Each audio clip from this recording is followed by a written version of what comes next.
Bienvenidos a una nueva tercera cumbre financiera del Semanal del Mostrador, acá en este hermoso anfiteatro, no sé si es anfiteatro, pero auditorio de Fintual, en la que vamos a hablar de la banca, inversiones, la democratización del mundo del dinero, la fintech, la revolución tecnológica que está afectando. Algunos temas los tocamos el año pasado, pero creo que hay otras aristas que el mundo ha cambiado bastante rápido este último año y en Chile también. Y para eso vamos a hablar con estos cuatro invitados.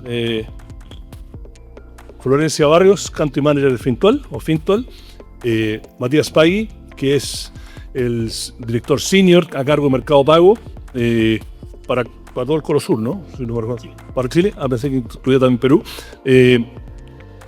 Nicolás Maggi, que es gerente de FinTech de la Asociación de Bancos, y Juan Pablo Córdoba, que es el gerente general de Nuam. Muchas gracias a ustedes cuatro por estar acá. El hilo conductor de que conversamos cuando veníamos preparando es cómo hacer que más personas se beneficien del mundo financiero, ¿no?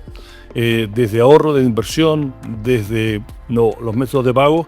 La tecnología ha completamente revolucionado cómo nos relacionamos con la plata, y la evidencia empírica es bastante contundente de que la inclusión financiera en su más amplia definición o en cualquier definición es una herramienta poderosa para inclusión social, para luchar contra la desigualdad, etc.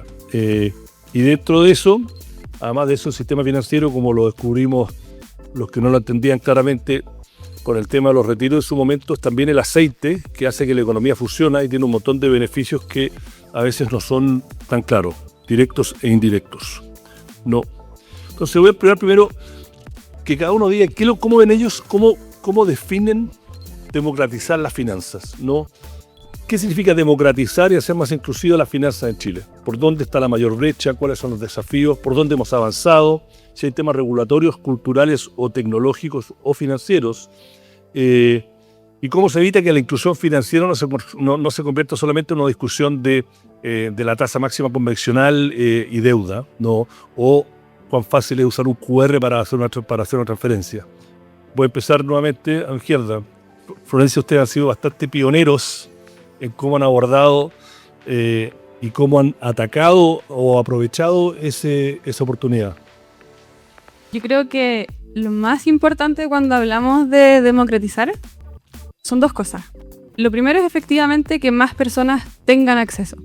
O sea, que más personas puedan abrir una cuenta en un administrador de fondos, en un banco, que más personas puedan acceder a crédito, o sea, tener más acceso.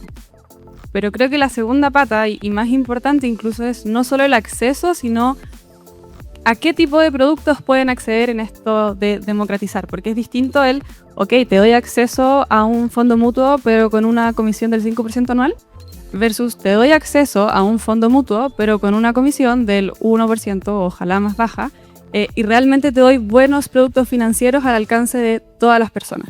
Entonces yo creo que esa es la principal diferencia. Uno, cuando hablamos de democratizar, es acceso, o sea, que cada vez más personas tengan acceso, pero a la vez a mejores productos, en mi caso, de inversión.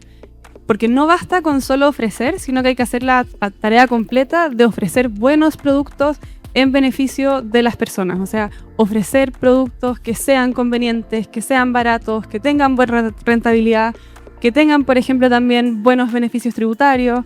Todo eso creo que va en la escala de democratizar. Matías, Mercado Pago ha sido bastante pionero en la región y creo, por mi experiencia por lo menos, que sobre todo durante la pandemia han habido papers en diferentes universidades en Argentina también en cómo la facilidad que dio la revolución que crearon ustedes primero en Argentina con los pagos de QRs y de poder ayudar a pymes han sido como una punta de lanza en la región, ¿no? Me interesa que cuentes tu experiencia y cómo se relaciona a Chile, porque a veces me dicen, mira, Chile ha sido un poco diferente porque Chile ya tenía un sistema financiero un poco más establecido, más sólido, entonces el approach ha sido un poco diferente, pero vemos que ahora los datos es que ustedes avanzan. Vale, a ver, primero, gracias por la invitación, sí. Y gracias, Florencia, por alojarnos en tu casa, muy lindo, la verdad. Claro, Mercado Pago nace quizás desde nosotros decíamos que nosotros hacemos fintech antes que fintech fuese cool, ¿no? O sea, hacer fintech hace 27 años somos como los tatitas del mundo fintech. Y eso ha tenido la ventaja de también haber circulado distintas olas de desafíos, distintas olas como la pandemia y bastante. Nos tocó la burbuja.com y un montón de otras cosas entre medio. Entonces eso ha ido que Mercado Pago vaya mutando en cómo entiende esta pregunta de la democratización, ¿no? Al principio, Mercado Pago parte como una solución de cobro en un país donde el efectivo era rey, como Argentina, y que después más encima se volvió un problema tremendo. Andaban los tipos con maletas de efectivo en algún minuto para comprarse un auto. Pero creo que el gran impacto vino cuando la gente más lo necesitó. Yo creo que fue la pandemia, ¿no? Que ahí se vio una proliferación de herramientas de cobro digitales que quizás, dada la necesidad, se forzaron a un montón de gente que no se atrevía a probar un producto digital a probar.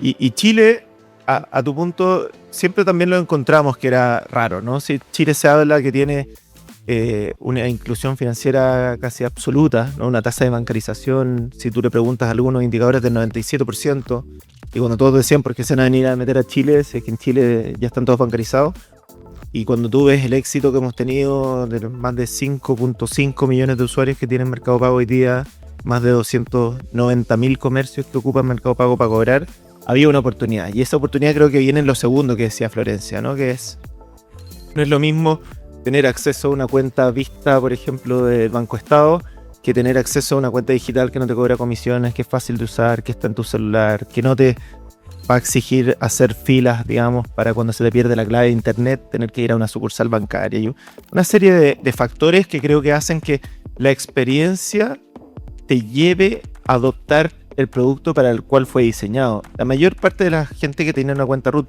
más del 75%, porque le cobraban el precio de transferencia, recibían su plata, iban a un cajero y sacaban todo en efectivo. Eso no es usar una cuenta como está diseñado, ¿no? Entonces uno puede medir acceso de múltiples formas, creo que es engañoso.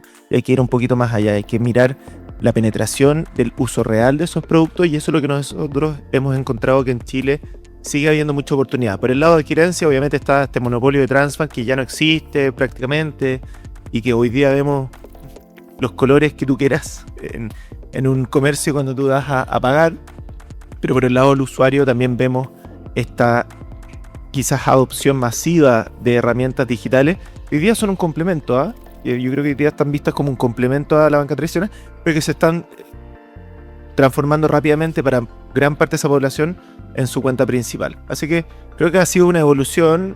De nuevo, nosotros somos una empresa que ha pasado un montón de olas, y en esta ola, digamos, de la pandemia, creo que fuimos de gran ayuda en Chile, en Argentina y en todo el resto de Latinoamérica. Vamos a volver a algunos de esos temas después, pero quiero seguir. Nicolás, el año pasado, en este mismo escenario, una de las cosas que hablaste es que tenían, no sé si la palabra es preocupación o desafíos que veía la banca tradicional, era que de esta revolución tecnológica, cultural, fintech, por ponerle un apellido, tenía desafíos de cómo se iba a bajar a tierra. No cómo ibas desde el punto de vista regulatorio, desde el punto de vista práctico, ¿no? Y ahora tenemos una conversación que creo que es muy válida tenerla, que la instalaron ustedes, de que el tema, si queremos más inclusión financiera, tenemos que repensar el tema de acceso a la banca a través de la tasa máxima convencional, el tipo de herramientas, el tipo de normas regulatorias que impiden que podamos competir. Hay algunos que dicen que hay una barrera de entrada. ¿Cómo ven ustedes dónde están? Una conversación que el año pasado ya se había privado la ley FinTech, aparte de esta conversación se había tenido, pero ustedes decían, ojo, que cómo se implementa va a tener grande impacto en cómo la gente la siente en su casa o en sus empresas. Bueno, primero que nada, muchas gracias por la invitación. Muy lindo este salón y este lugar. A ver, respondiendo a tu pregunta y yéndome por el lado también del tema de la democratización de los servicios financieros. Acá vemos que hay que la democratización no es solo pago, sino efectivamente hay crédito, hay inversión, hay diferentes productos seguros que uno tiene que que ir trabajando en ampliar y mejorar el acceso. Y en Chile, efectivamente, falta trabajo por hacer, pero también hay muchas cosas que ya están desarrolladas y también a veces damos por sentada, pero quiero dar un par de datos. Hoy día en Chile hay 7.700 cajeros automáticos. Llegamos al 90% de las comunas de Chile y hay 1.400 sucursales, que son el 80% de las comunas de Chile, sucursales bancarias. Entonces, en términos de poder llegar a la población hasta los últimos rincones, había un trabajo y una preocupación por realizarlo. En términos de pago, se hacen 650 millones de pagos al mes. Este es un crecimiento en los últimos años, es impresionante cómo ha crecido. Y hay algo que no es menor y que hablan ahora del efectivo en Argentina. Hay 2 países en Latinoamérica donde se paga más con un medio electrónico que con efectivo, que el efectivo no es el medio de pago preferido por el cliente, y uno de esos es Chile. Entonces, eso hace 10 años era impensado. Entonces, hay un trabajo que se ha hecho en inversiones también. En un momento se ralentizó, pero hoy día los fondos mutuos, hay 3,8 millones de aportantes fondos mutuos. O sea, hay un trabajo en que me ha ido avanzando. ¿Qué falta por hacer? Falta por hacer nuevo o mejorar el acceso a poblaciones desatendidas, los migrantes, por ejemplo. Hoy día tenemos 8,8% de la población en Chile que es migrante, que muchas veces no acceden, no tanto porque no pueden acceder, sino por desconocimiento. Entonces, nosotros también hicimos una alianza recientemente con el Servicio Jesuita Migrante para precisamente poder abordar ese tema. El segundo tema es la educación financiera. Y un ejemplo súper concreto, una pyme que tiene sus finanzas bien estructuradas, su caja bien estructurada, sabe cuánto entra, cuánto sale, tiene una mayor probabilidad de que pueda acceder a un crédito, por ejemplo, que una que no. Entonces, y eso pasa por educación financiera. Y el tercer punto es el tema regulatorio, que lo mencionaste tú. Ahí la TMC y también hay otros temas que podemos profundizar más adelante, pero hay otros temas regulatorios que también deberíamos mirar, trabajar y mejorar, que lo dijo el Banco Central el otro día, solo para cerrar, en créditos de consumo no hay un problema de oferta, hay un problema de demanda, y eso pasa por cambio regulatorio. Vamos a volver a algunos de esos temas también. Juan Pablo, cuando yo te entrevisté hace un par de meses en la mesa, una de las cosas que tú dijiste es que una de los objetivos de este nuevo holding, Nuam, que tuvo un proceso de integración, de implementarse, pero que ahora están no a full, era que más gente invirtiera, que no solamente se viera como una cosa a nivel institucional, y que la gente en los 3 países donde operan ahora, no, en Chile, Colombia y Perú, vieran que invertir en acciones o invertir en el mercado financiero tiene beneficios de ahorro, que debería ser una parte importante de la ecuación que hace una familia a la hora de qué hacer con su dinero. No lo dijiste con esa palabra, pero al menos fue eso. Cuéntanos en qué está Nuam, cómo ves Chile diferente a la región, porque tiene una mirada tú de afuera, aunque estás acá, y el rol y qué es lo que está haciendo Nuam para ampliar esta base. Bueno, gracias Iván por la pregunta, pero por la invitación a este foro, y Florencia por la hospitalidad aquí en Fintual, además gran aliado en este tema del acceso. Yo te diría varias cosas. Lo primero es exactamente lo que tú estabas diciendo. Para mí es importante que el público entienda que la inclusión financiera es más que una cuenta de ahorros o más que un crédito. La inclusión financiera pasa por el acceso a productos de inversión e inversión en los mercados públicos de valores. ¿Por qué los mercados públicos de valores? O sea, el mercado público de valores es el único sitio en el que tú le estás dando acceso a cualquier persona a esas fuentes de generación de riqueza. En nuestros países se habla mucho de todos estos temas de desigualdad, de que unos tienen acceso a unas cosas y otras no. La manera como se genera riqueza en las economías es a través del sector privado, de las empresas privadas que generan inversión, generan crecimiento, etc. Esa inversión generalmente está disponible solo para los dueños de ese capital. pero el mercado público de valores hace posible que cualquier persona pueda acceder a esas oportunidades, sean emprendimientos o sean empresas en producción. Entonces, el mercado público de valores tiene, que es, digamos, lo que se invierte en bolsa o en los mercados públicos, tiene esa bondad, y es darle acceso a todas las personas a esas fuentes de generación de riqueza. Entonces es una invitación masiva, y eso no lo tiene el mundo, digamos, de la financiación privada. Eso es a través del mercado público de valores. Y al punto de Florencia, la gran revolución que estamos viviendo es realmente la tecnológica. El pequeño inversionista no tenía acceso a estas cosas porque siempre hay unos temas de montos mínimos, hay unos temas de comisiones, hay unos temas de que no es rentable, digamos, hacer una inversión en ciertos productos por montos muy pequeños, pero con la tecnología la verdad es que hoy prácticamente cualquier persona puede invertir 1,000 pesos, 500 pesos, y ese no es un tema. Entonces, ahora el desafío que tenemos es: la tecnología está, los productos están, es cómo le damos acceso a esas personas. Y creo que la combinación de las tres cosas tiene una potencia enorme, y es exactamente eso: darle al público masivo acceso a las mejores oportunidades de inversión que hay en nuestros países. Desde el punto de vista de Nuam, estamos creando una infraestructura para que proveedores como Fintual o como Mercado Pago o como todos los afiliados a BIF y compañía puedan ofrecerle a sus clientes mejores productos de inversión, que no sean solamente cuentas de ahorro, sino que sean productos de mercado de capitales. Y no solo de mercado de capitales, sino de Chile, Perú y Colombia, y eventualmente hacia el futuro que puedan invertir globalmente aquí localmente. Bueno, esta abriste justo la puerta para la que era como la segunda sección, que es la inclusión financiera y tecnología. Creo que acá estamos todos de acuerdo que la tecnología ha revolucionado nuestra relación con la plata. Me acuerdo que Omar, que no sé si está por acá, Omar hace un año contando la historia de Fintual, que dijo: nosotros pensamos en una plataforma tecnológica y no necesariamente una empresa financiera, se da que nos dedicamos al tema de las finanzas. Mercado Pago, como lo dijimos, ha sido pionero. Que le quiero contar a Matías porque ellos están como en la trinchera porque en el mundo de pagos el teléfono se convirtió en la sucursal del banco, ¿no? Creo que la mayoría, yo lo veo por mi familia, los menores de 30, creo que no conocen un banco, ya saben lo que es, pero su relación con la plata es el teléfono, ¿no? Entonces, ¿cómo ven ahora, ¿no? ¿Qué cambió la relación entre la gente con la plata a raíz de esta revolución tecnológica y la forma de hacer negocios cuando se trata de empresas?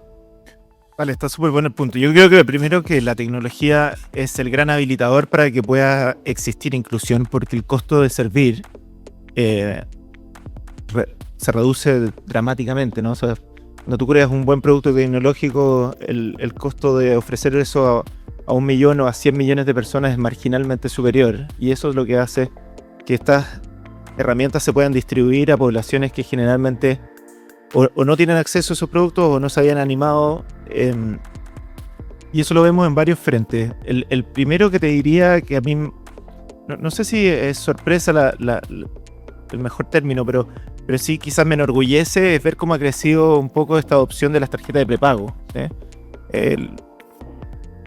Obviamente acá hay que entender que estamos insertos en la industria financiera, que es una industria de cientos de años, ¿no?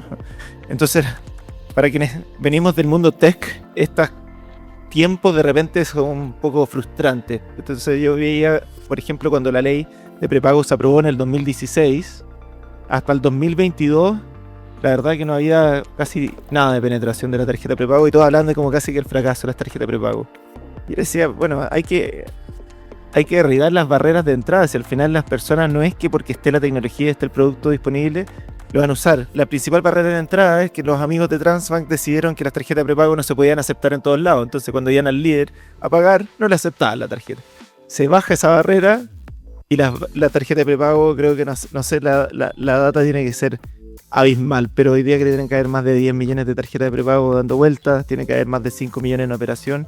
Y en los primeros 5 años habían 1 millón, en los últimos 5 años han habido 10 millones. Y al final hay que darse cuenta de que la tecnología tiene esa capacidad, ¿no? De llevar un producto de 1 millón a 5 millones de una forma dramática. Lo segundo que te diría que he visto que se empieza a cambiar la relación de los consumidores es en el acceso al crédito. Yo creo que donde más lo he estado quizás palpando, últimamente nosotros empezamos a ofrecer crédito como capital de trabajo a quienes ocupaban Mercado Pago para procesar sus pagos, ¿no? Vendedores de Mercado Libre, emprendedores que tenían un localcito y ocupaban una máquina de Mercado Pago, le empezamos a ofrecer crédito, un monto relativamente bajo, casi la mitad de eso no habían podido acceder a un crédito en el sistema formal.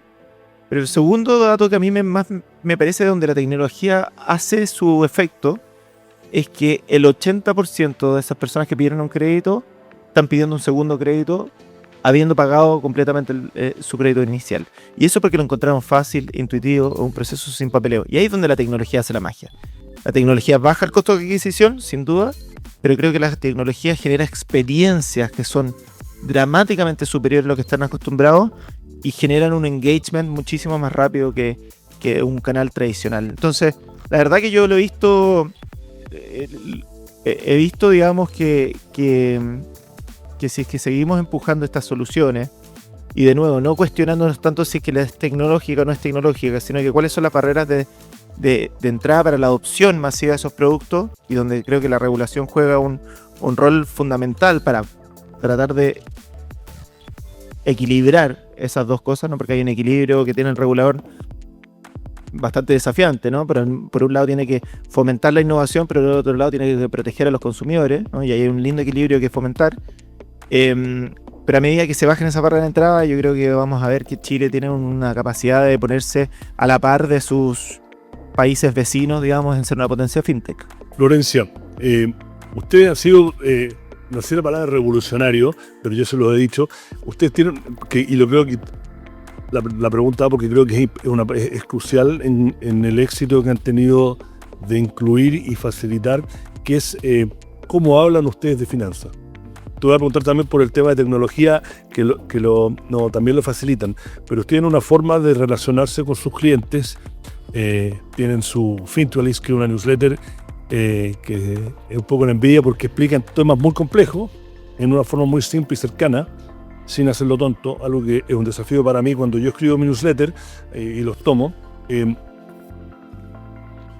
¿Cómo ha sido la estrategia, tú como líder y tu equipo, para mezclar que la tecnología hace que todo esto sea más fácil, tenga más acceso, menos costo, pero también la parte cultural, y lo cultural que es la parte de cómo se relacionan ustedes con el ecosistema, con sus clientes, potenciales clientes, con el regulador, porque yo lo encuentro que es muy, está bien pensado, se da cuenta que hay una estrategia detrás de eso. Te diría que lo más importante es, y que llevamos haciendo mucho tiempo en Fintual, es hablar de frente, hablar directo y hablar transparente.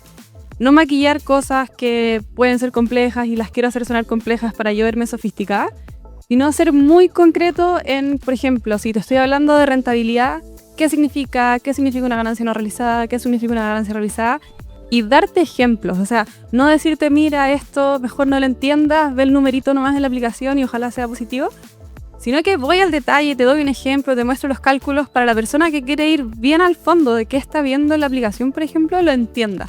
Entonces yo creo que eso es súper importante, es acercar a las personas la información y no asumir que quizás porque es un tema más complejo no lo van a entender y por ende no explico. Y creo que eso ha sido como el mayor motor de Fintual a la hora de, como dices tú, hablar con el regulador, hablar con clientes, hablar con medios, hablar con prensa, estar acá. O sea, es ir de frente y también simplificar los temas que normalmente las personas no entienden o quizás se asustan cuando hablamos de plata. Creo que eso es súper importante y como dices tú, tenemos el Fintualist, que salimos con un newsletter todas las semanas hablando de temas financieros, de qué está pasando en la industria, de qué está pasando con el regulador, qué leyes están saliendo, por qué impactan, por qué no impactan. Dar mucha información a las personas, pero también, como dices tú, curada. Hacemos un trabajo súper grande y ahí el equipo del Fintualist me saco el sombrero porque explican muy bien y muy en simple muchos temas que parecen complejos. Y yo creo que eso es lo más importante de cara a nuestros clientes, que sientan que ellos tienen el control de la información y de sus inversiones. Que no sientan que es un tercero el que se los maneja y ojalá que esté todo bien, sino que entiendan exactamente qué está pasando, por qué está pasando, y que si es que alguien, no sé, en la calle les pregunta, oye, ¿cómo van tus inversiones en Fintual? ¿Qué ha pasado? ¿Entendí qué pasó quizás con el mercado la semana pasada que subió o bajó? Que esa persona pueda responder, sí, mira, estoy súper al tanto, leí el Fintualist, Fintual me informó qué estaba pasando esta semana y tengo el control. Y eso creo que es muy importante y es de las cosas que más hacemos en Fintual, darle el control a las personas. Vamos a preguntarle a Nicolás algo parecido, pero que tiene que ver más que cómo conviven, esto que habló Matías, lo que introdujo Juan Pablo y Florencia, que es cómo conviven los bancos con las fintech, con las plataformas tecnológicas en este nuevo ecosistema, de una forma de que los desafiantes, por decir, no se sientan que ustedes son un cartel, que es una barrera de entrada. Creo que desde que hicimos esto el año pasado hay dos nuevos bancos, ¿no? Está Tanner y Tempo, que no sé si se han asociado a la asociación, pero hay nuevos entrantes después de tanto tiempo. ¿Cómo conviven todos estos actores, ¿no? Con estos desafíos tecnológicos y regulatorios? Sí, a ver, para responder tu pregunta, quiero primero como poner la pelota al piso, como sería. No vamos a ir al mundial, pero es la analogía que se me ocurrió. En Chile tenemos un ecosistema fintech muy amplio, muy amplio. De hecho, el otro día hice un análisis y vi que si uno lo mide por millón de habitantes, en Chile hay 24,4 fintechs, se entendía como startup fintechs, por millón de habitantes, que es el doble de Colombia y que es el triple de México. Entonces, Chile hace mucho tiempo que se vienen generando nuevas empresas dedicadas a temas financieros tecnológicos. Y cuando vemos qué hacen esas empresas, o ellos mismos responden, el 98% dice que está dispuesto o está trabajando actualmente, digamos, o está dispuesto abierto a trabajar con instituciones financieras tradicionales. Y casi dos tercios de ellas, de todas estas empresas, prestan servicios B2B, o sea, básicamente una colaboración. Y esa colaboración, y cuando hablaba de fintech, nosotros tenemos fintech como todo el desarrollo tecnológico financiero que le permita simplificar o facilitar la vida o los procesos internos de las diferentes instituciones. Entonces, o directamente a los clientes, cara a clientes. Pero muchas de ellas están de atrás, o sea, prestando un servicio que, en este caso a los bancos, les ayuda a agilizar sus procesos de desarrollo. Entonces, para que no lo desarrollo yo, me alío, me contrato, o contratamos, o cooperamos con una fintech para llegar de mejor manera al cliente y viceversa. Entonces cuando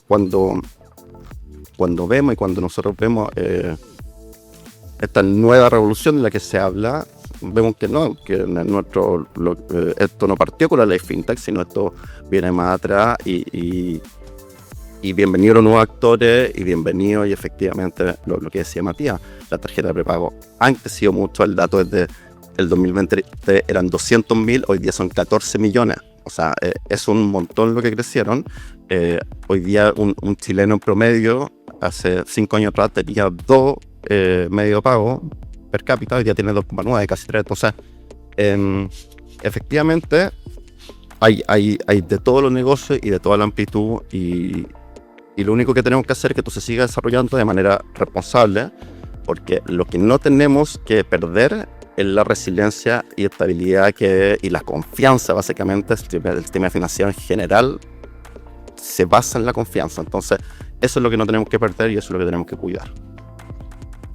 Juan Pablo, ¿cómo hace Nuam con el tema de infraestructura y las plataformas que han creado para que el acceso sea democrático? Y lo digo en el contexto de que una persona que tiene una cuenta online a través de un broker pueda comprar acciones directamente, ¿no? Versus si va a tener acceso, entre comillas, a la misma infraestructura, a los mismos precios que una corredora grande institucional, que es un poco lo que se le criticó a ciertos cambios que se han hecho en los últimos 10 años a la bolsa en Estados Unidos, de que los clientes más grandes institucionales tienen acceso a una plataforma que es más rápida, etcétera, versus no una persona que está en su casa comprando acciones. No, creo que lo tocamos un poco en la entrevista hace un par de meses, pero explícanos qué es lo que ha hecho, cómo funciona la infraestructura y cómo han hecho que la tecnología democratice que yo pueda meterme y comprar y que tenga los mismos precios, mismo acceso y misma rapidez que un gigante institucional que compra en volumen. Buenísima la pregunta y creo que conecta con muchas de las cosas que se han venido diciendo. Matías mencionaba que hay que reducir las barreras de entrada. Si uno reduce las barreras de entrada, hace viable llevarle más productos a más personas a un costo razonable. Yo creo que esa es la misión que todos tenemos. Entonces, lo que nosotros estamos haciendo es construyendo, precisamente como tú dices, una sola infraestructura para 3 países. Y la gente dice, pero ustedes están locos. En cada país hay una regulación distinta, hay participantes distintos, pero precisamente de eso se trata. Si invitamos a Fintual o a Mercado Pago, a Perú y a Colombia a ofrecer productos financieros que no tengan que hacer todo desde cero.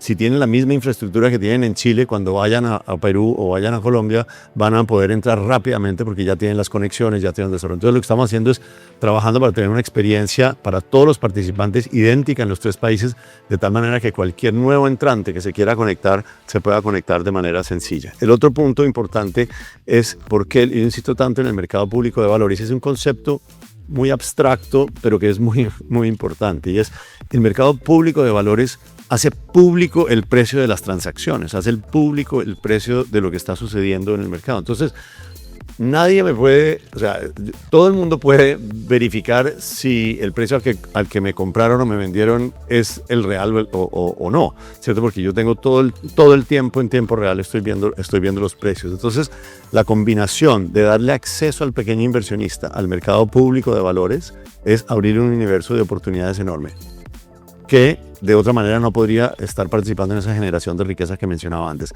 Pero también lo hace de una manera totalmente transparente porque los precios son de total difusión. O sea, tú ves en el diario, ves todos los días los movimientos de las acciones, pero en los noticieros lo ves todos los días, pero también en las páginas web.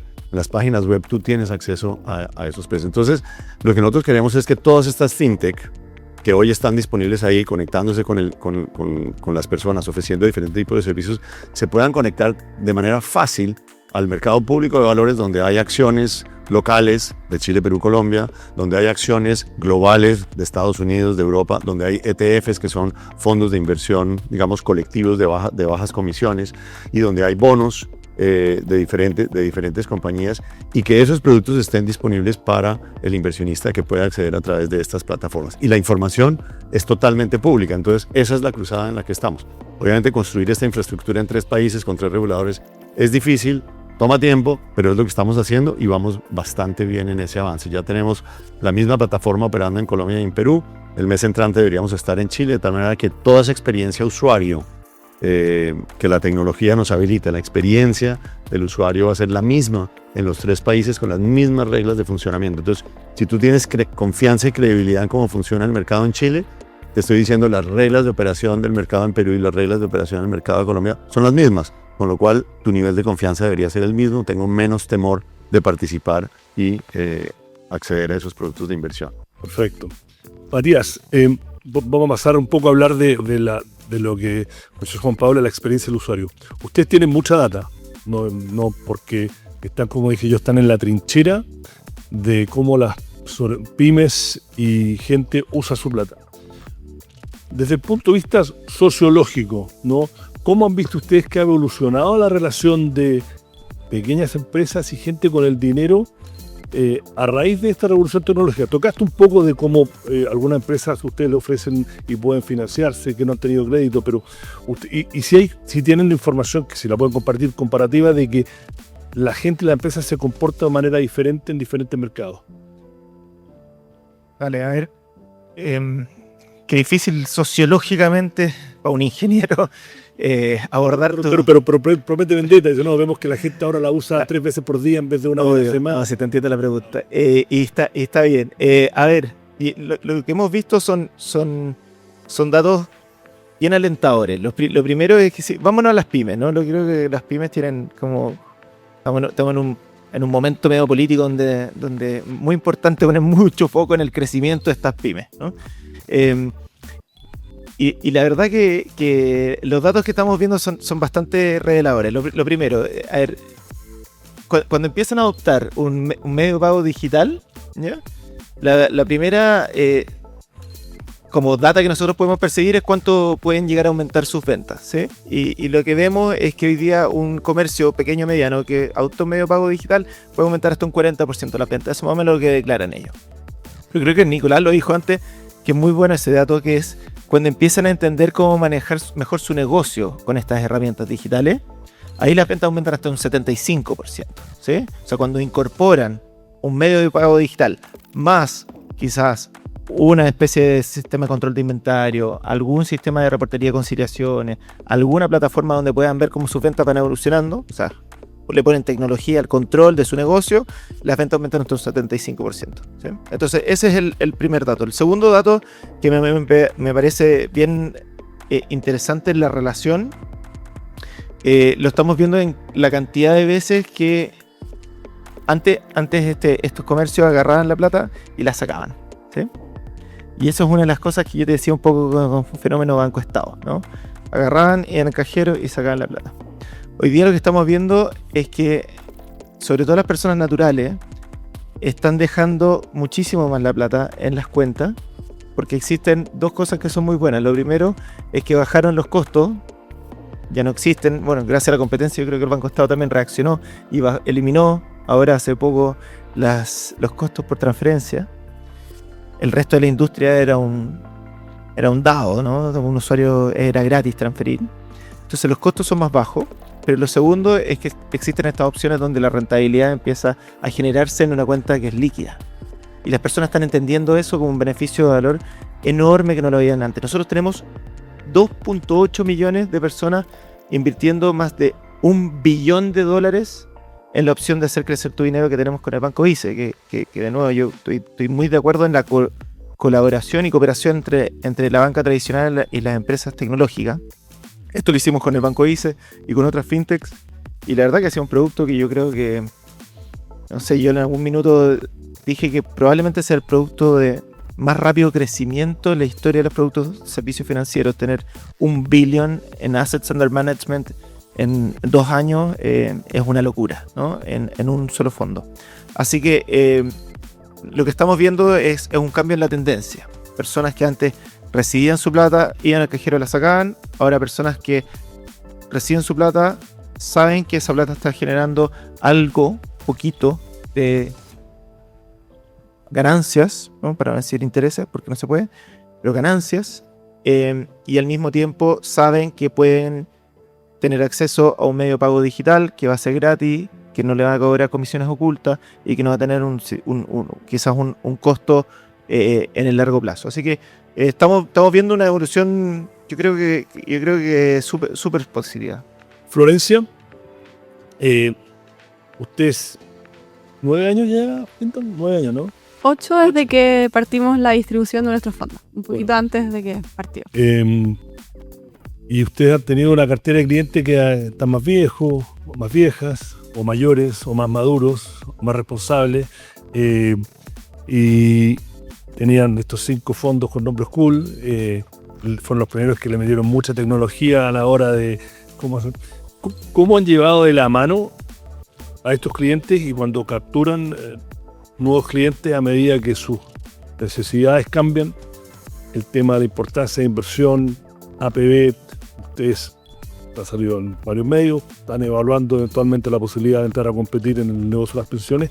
¿Cómo ha sido ese crecimiento y cómo eso le ha facilitado cómo ustedes usan la tecnología? Es súper interesante porque efectivamente en estos 8 años desde que partimos distribuyendo nuestros fondos, los clientes han crecido con Fintual. Tal como Fintual ha ido creciendo y cada vez tiene más productos financieros, más opciones de inversión, los clientes también crecen y las necesidades van cambiando. Pero, por ejemplo, como decías tú, partimos con 4 fondos Mutua, del más conservador al más arriesgado. Y lo que empezamos a ver, por ejemplo, desde el año pasado es que había una nueva necesidad, un nuevo dolor que nace también de cuando tu patrimonio crece, que es el tema tributario, el tema de impuestos. Y lo interesante es que en Chile existen distintos beneficios tributarios que muchas personas no conocen. Y ahí, por ejemplo, mencionabas lo del APB. Creo que en Fintual algo que hemos hecho mucho es hablar más de impuestos y traer a la mesa los distintos beneficios tributarios. Yo creo que hace 5 años atrás pocas personas conocían el APB y si es que les convenía o no. Hoy día en Fintual más del 20% de nuestros clientes tiene una APB, y de hecho algo súper interesante es que en Fintual la edad promedio de una APB, de una persona que tiene una APB, son como 35 años. Y en la industria general son como 45 años. Estos 10 años de diferencia que ganan nuestros clientes es, a largo plazo, súper poderoso. De hecho, hay como un caso de estudio que publicamos el año pasado en una publicidad del Mercurio, que ponía a dos personas, a un ejemplo de dos personas, una que invierte por 10 años, desde los 25 años hasta los 35, y otra persona que parte invirtiendo a los 35 y invierte por 30 años más, hasta los 65. Y lo interesante, asumiendo una tasa nominal como del 8% y ceteris paribus, todo el resto, lo interesante que pasaba es que al final de los 65 años, la persona que solo invirtió por 10 años, pero invirtió antes, terminaba con más plata de la que invirtió por 30 años el mismo monto. Y eso es netamente el interés compuesto y lo que hace invertir en el tiempo por más plazo. Entonces, ese es el poder real que le estamos dando a nuestros clientes en Fintual. El hecho de que personas de 30 años, 25 años ya tengan una APB en Fintual implica que a nivel de jubilación en 30 años más van a probablemente tener una pensión muchísimo mejor de una persona que a los 55 años, cuando está a 10 o 5 años de jubilarse, dice, parece que tenía que hacer una APB. Y no solo por el tema de jubilación, sino porque también tiene beneficios tributarios súper poderosos. Y en la misma idea de beneficios tributarios, lo que comentaba es que hay más beneficios tributarios que la gente desconoce. El APB es uno y ya tenemos bien penetrado ese mercado, harta gente tiene APB y están aprovechando ese beneficio. Pero hay otro beneficio tributario que está bien en boga últimamente por la ley de la mega reforma que está poniendo el gobierno, que es el beneficio 107 LIR. ¿Qué dice este beneficio tributario? Que las personas pagan un 10% de impuesto fijo a las ganancias de capital. Esto está netamente específico a las ganancias de capital y no dividendos o intereses. Pero es súper interesante porque una persona que invierte, por ejemplo, en fondos mutuos y lo invierte por 20 años o 10 años, acumula ganancias de capital bien importantes, sobre todo si es que está invirtiendo en activos de mayor riesgo. Que la teoría dice que las ganancias capitales en el largo plazo deberían ser mayores. Es que una persona está, por ejemplo, en un tramo alto de impuestos del 30-40%, esas ganancias de capital van a ser altas y el impuesto que voy a tener que pagar por esas ganancias de capital también va a ser súper alto.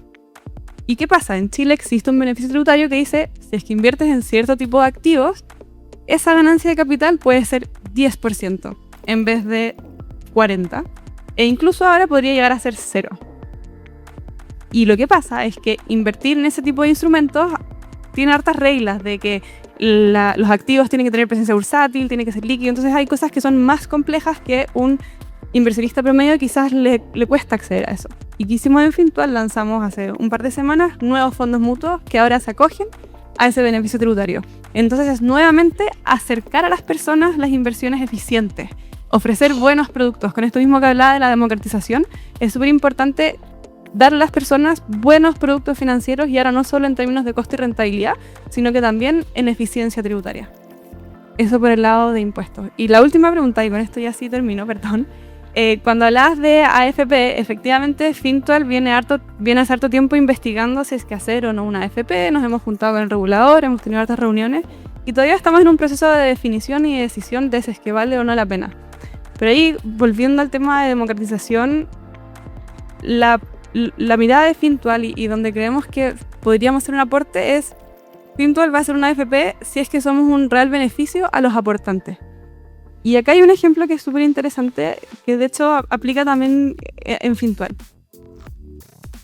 Cuando hace 7 años, por ejemplo, tuvimos que en Fintual hacer una vista de cómo va tus inversiones, o sea, mostrar a las personas cómo va la rentabilidad de sus fondos.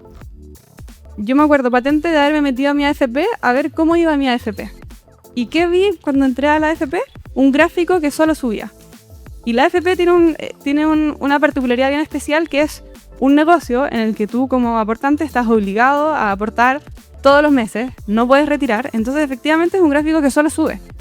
Pero la pregunta ahí era, ¿está subiendo por rentabilidad o está subiendo porque estoy obligada a depositar todos los meses? Y ahí el cambio grande que hicimos en Fintual fue decir, mira, te muestro una curva de cuál es tu rentabilidad y cuál es tu depositado, para que veas si es que la curva sube porque hubo rentabilidad o porque seguiste depositando y aportando todos los meses. Entonces yo te diría que si es que Fintual es o no AFP, el espíritu también va a ser ese, entregar valor real a los afiliados y en dar información de tu jubilación, de cuánto es ganancia, cuánto es aporte, dar más claridad a un sistema que, como es medio commodity y estamos obligados a hacerlo, quizás no hay un esfuerzo real en entregar información valiosa a los clientes. Dejo la puerta abierta a Juan Pablo. En los próximos, a raíz de la reforma de pensiones que se aprobó el año pasado, hoy se implementó, y después la gran transferencia de riqueza en Chile por razones demográficas, porque se están empezando a jubilar la generación más rica de la historia de Chile, se calcula que más o menos 5.000 millones de dólares al año van a entrar a la vena al sistema financiero. Y en Chile el 80% de la gente todavía se jubila con renta vitalicia. Y la renta vitalicia, a diferencia de la AFP, el 83% creo que se invierte en Chile, en el mercado local. Entonces me pregunta a ti, la pregunta cliché, ¿cuáles son las oportunidades? Si está preparado una plataforma en UAM para aprovechar esta gran oportunidad, y también cuáles son los desafíos, o sea, dónde está UAM hoy comparado con cómo le gustaría estar. Bueno, no, la reforma pensional es una enorme oportunidad para Chile, sin lugar a dudas. Digamos que el hecho de que, y al punto de que ahorrar es una buena idea para las personas, y entre más jóvenes empiecen a ahorrar, mejor. El sistema pensional lo que hace es que te obliga a ahorrar, ¿cierto? Y que el país tenga una mayor tasa de ahorro es sin duda muy positivo, y esto se tiene que traducir en beneficios para la economía y el crecimiento económico. Ahora, ¿cómo se hace eso? Se tiene que hacer a través del mercado, precisamente el mercado público de valores, y ahí lo que da el que haya más ahorro es la oportunidad para que más empresas o más proyectos o iniciativas se puedan financiar. Entonces, el desafío que tenemos, digamos, hay un pedazo del desafío que está bien, es que va a haber un monto creciente de dinero que viene a ser invertido. Ahora tenemos un desafío, tenemos que traer buenos proyectos a ser financiados y que beneficien a Chile y que beneficien el crecimiento económico y que beneficien a la población. Ese yo creo que es una parte del desafío importante, porque digamos que para la economía chilena, si todo el ahorro pensional incremental se va a invertir en el exterior, pues no va a ser tan bueno para el crecimiento económico en Chile. Entonces tenemos que crear productos y tenemos que crear, digamos, iniciativas y proyectos financieros. Por eso también, digamos, la reforma que está proponiendo el gobierno viene de la mano de destrabar la inversión, de reducir, digamos, la complejidad de hacer inversiones, las licencias ambientales, etcétera, porque tenemos que destrabar la inversión para que todo ese dinero se pueda capitalizar y movilizar. La infraestructura de NUAM está totalmente disponible, y de hecho queremos estimular además que haya una gama de productos muy distintos. No es solamente los grandes proyectos mineros o los grandes proyectos de infraestructura o de transición energética o los centros de cómputo que están muy en boga y que requieren muchísima inversión, sino que tenemos toda la escala digamos, de productos de acceso a financiación de las empresas en el mercado público de valores. Entonces, las emisiones de acciones o las emisiones de bonos que son tradicionales, pero ahora tenemos el segmento de Scalex. El segmento de Scalex es un segmento precisamente con menores cargas regulatorias, con menores costos de acceso, para que pymes, emprendimientos, startups, fintechs se puedan financiar de una manera competitiva y de una manera donde, en la complementariedad con la banca no los va a poder financiar. La banca no puede tomar posiciones de riesgo de capital en las empresas, entonces son los inversionistas los que lo pueden hacer, o muchas veces hay modelos de negocio nuevos que los bancos no entran a financiar. Entonces, de manera complementaria, este mercado de Scalex puede ayudar en esa financiación. Acabamos de aprobar la posibilidad de hacer emisiones de bonos en Scalex. Entonces, ahora las pequeñas empresas o pymes o startups o emprendimientos o emprendedores van a poderse financiar no solamente con capital, sino también con deuda. Entonces, hacer una emisión de bonos, o sea, hablar de una emisión de bonos de $3 millones hace 2 años era impensado en Chile. Hoy en día, hacer emisiones de bonos desde pequeños montos es posible, y eso ya se puede hacer en Scalex. Y un desafío que tenemos es si las personas que hoy están, digamos, en Fintual, si pueden acceder o no acceder a eso, porque hoy ese mercado Scalex está solamente para inversionistas calificados. Entonces, obviamente las AFPs clasifican, las AGFs clasifican, los grandes administradores de fondos clasifican para inversionista calificado, pero hay una conversación hacia adelante es si también le damos acceso directo a las personas. Porque yo tengo una premisa muy importante, es que para aprender a invertir hay que invertir. O sea, hay que aprender a invertir invirtiendo. Cuando uno habla, la barrera de la educación financiera es una barrera sin duda importante, pero la manera de romperla también es darle la oportunidad a la gente a empezar y que empiece con pequeños montos. Entonces, lo que te digo es, sin duda estamos preparados, tenemos que trabajar es en que ese ahorro nuevo que va a llegar a la masa, digamos, de las AFPs, se canalice a través del mercado local y que tengamos suficientes iniciativas de crecimiento, emprendimiento, proyectos de infraestructura que transformen el país y que generen crecimiento y bienestar para los chilenos. Es una pregunta corta porque después va a pasar a otro tema que es, siguiendo esta línea argumentativa, ¿cómo se conecta el mercado de capitales con personas, pymes y empresas medianas? Lo tocaste un poco con ScaleX, pero cuando tú lo ves como tu rol en UAM, ¿cómo le explicas a una persona que está por ahí viendo el programa, que no está al día a día por el mundo de la finanza, le dices por qué esto es importante y cómo se conecta con la vida diaria de una pyme, de una empresa que está creciendo? Mira, es muy bonito y el hecho de que haya un mercado de capitales desarrollado y profundo en un país hace toda la diferencia para el crecimiento económico de los países. Y yo no tengo que saber nada del mercado de capitales ni tengo que participar necesariamente, pero un país que tiene un mercado de capitales que funciona bien, y por eso esto es muy importante desde la política pública, quiere decir que las empresas, las pymes, los emprendedores, etcétera, tienen acceso a financiación, tienen acceso a capital. Si tienen acceso a capital y a financiación, van a poder invertir. Si invierten, van a poder ser exitosos. Es un poco las cosas que decía Matías ahora. Van a poder mejorar, digamos, su contabilidad o su flujo de información. Entonces, van a poder invertir, van a poder mejorar y van a poder mejorar su productividad.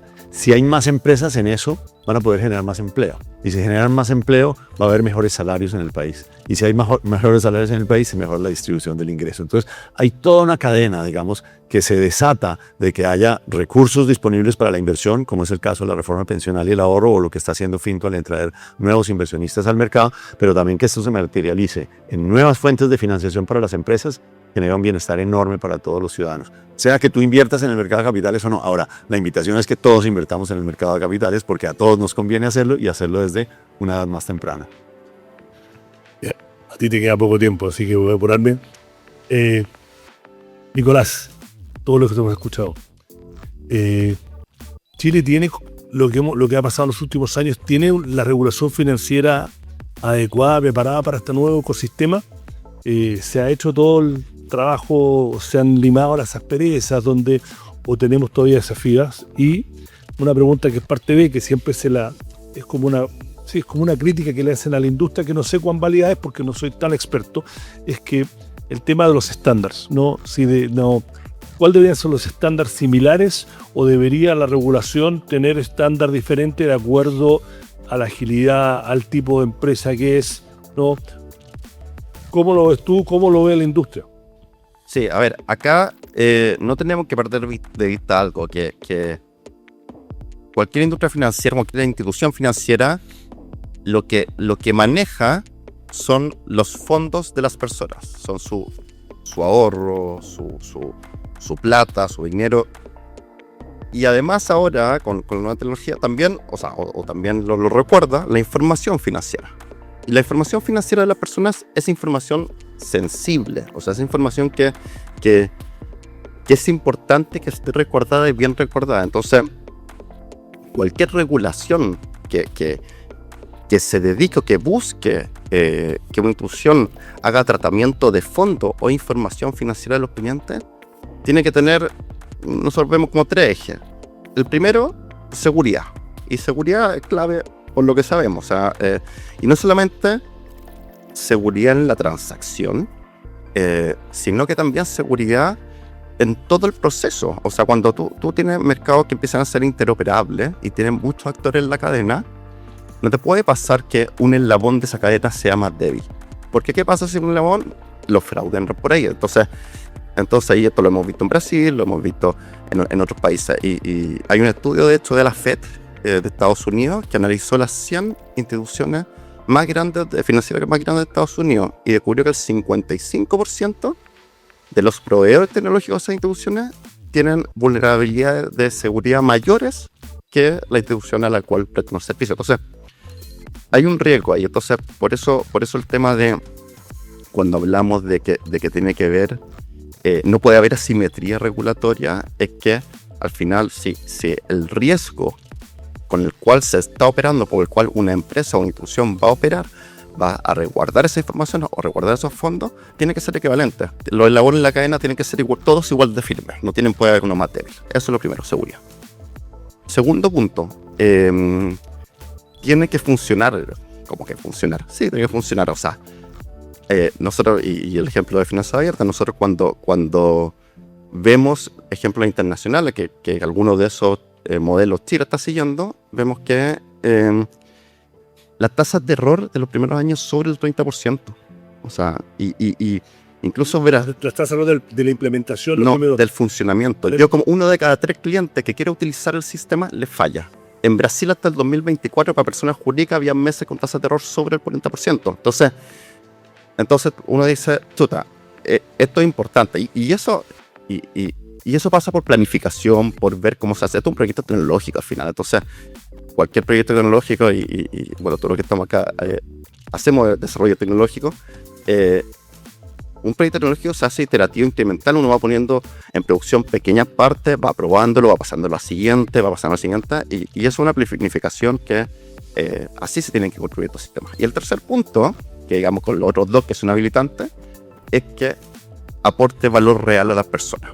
O sea, no tiene sentido construir algo, y de hecho salió en Australia, se gastaron $1.000 millones en el sistema de finanzas abiertas y menos del 1% lo utiliza.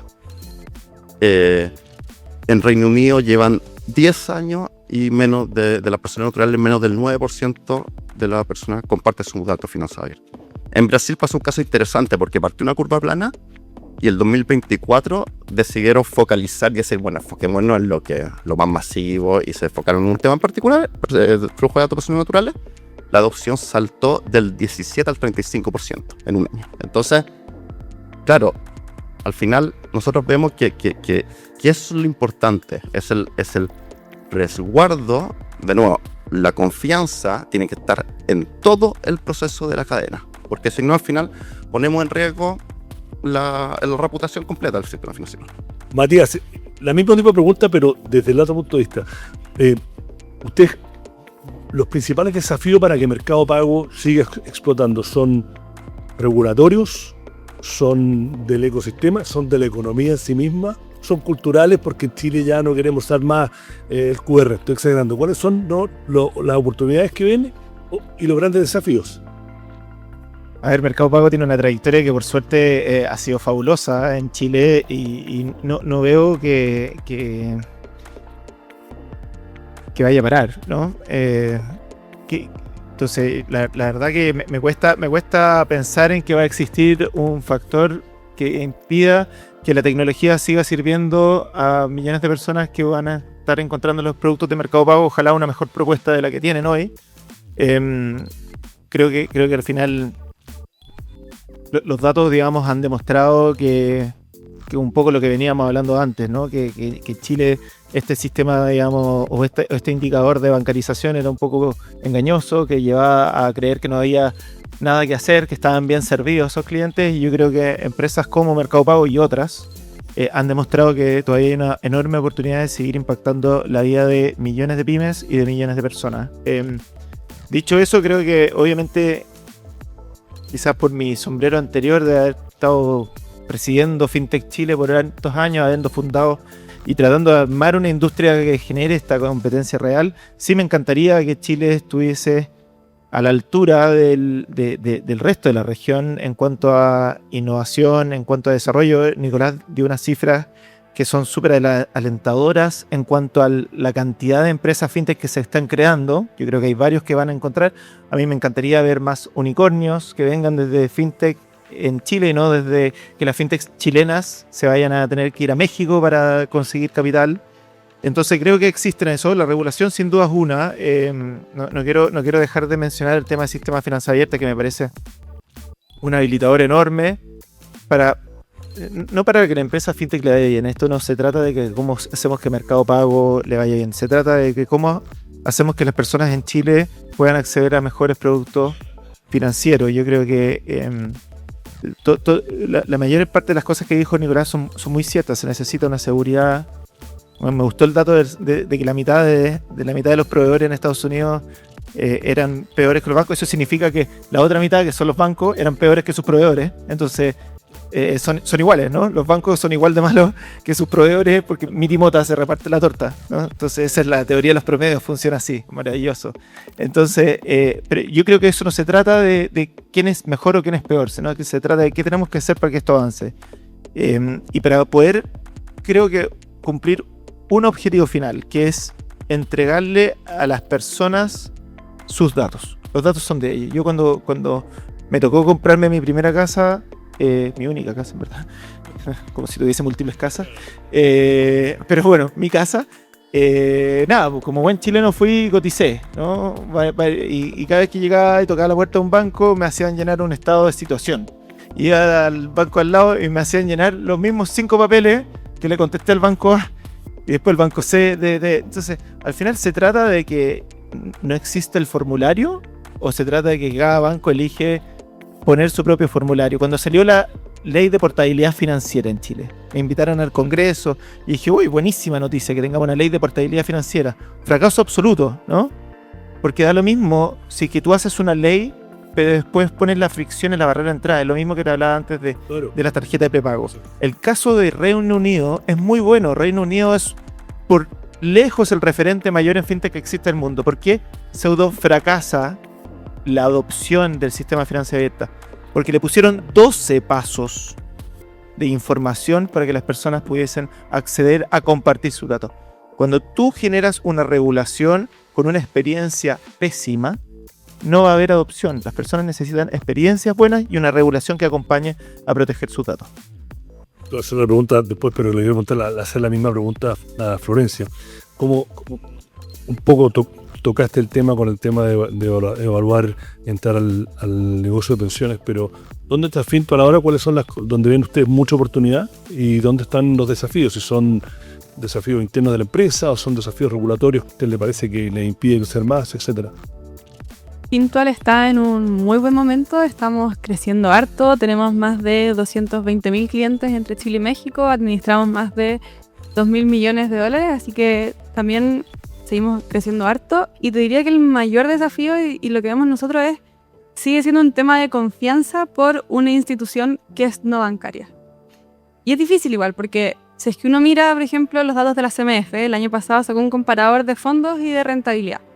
Y en ese comparador de fondos de la CMF, que no es el regulador, la institución que nos regula a todos y claramente es la información oficial, uno ve esos datos y Fintual está en prácticamente todos nuestros fondos número 1 en costo, o sea, somos los más baratos y además número 1 en rentabilidad en casi todos los fondos. Hay algunos que están segundos, terceros, pero top 3 en todas las categorías. Y entonces yo me pregunto, si es que Fintual, yo voy a la CMF, veo los datos y veo que Fintual está número 1, ¿qué hace que las personas sigan invirtiendo en productos con mayor comisión, con menor rentabilidad, menos claros? Y ahí la barrera más grande sigue siendo confianza. Y lo interesante es que vemos cómo funciona la industria afuera y cómo funciona la industria en Chile, afuera la mayor cantidad de assets under management la tienen instituciones no bancarias, o sea, empresas que se dedican exclusivamente a inversión y construir patrimonio. En Chile, en cambio, no estoy tan segura del número, creo que era como el 70% de los assets under management están concentrados en instituciones bancarias que su mayor negocio probablemente es dar crédito y abrir cuentas corrientes.